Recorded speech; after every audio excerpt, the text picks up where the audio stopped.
The pandemic has been a significant stress for everybody, but especially for those who struggle with mental health difficulties and addiction in general. Certainly, there's been a lot in the media about the opioid epidemic, and sometimes that can feel like it happens pretty far away and not here in Halton. The truth, unfortunately, is anything but.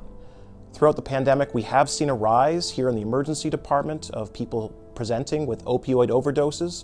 And so we felt it was important to try and provide the basic information for people to understand what opioids are, why they're dangerous, and where to be able to get help, both in an emergency and also potentially for you or a loved one struggling with an addiction. So what are opioids? They sound very exotic, but they're anything but. Opioids are traditionally what were referred to as painkillers. These started long ago with medications that derived from poppies and opium, which is where they get their name from.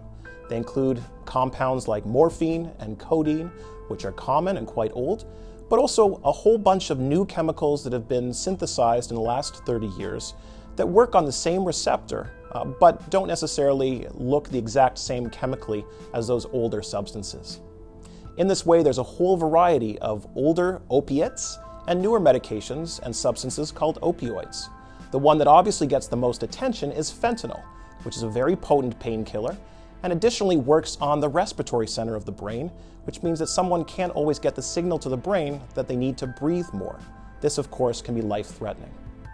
But opioids are found in a variety of substances and medications that you might have in your household. This includes Tylenols number 1 or 2 that you might have been prescribed for a small dental procedure or for a headache. It can include codeine cough syrup that children sometimes use as a cough suppressant, as well as any number of different forms of oxycodone, hydrocodone, or other medications that are often prescribed either for chronic pain or after surgical procedures. The take-home message is these pills may be around your home at the current time, and it's important to look around in the back of your medicine cabinet, in the kitchen cupboards, to ensure that you're not sitting on a large supply of potentially lethal medications.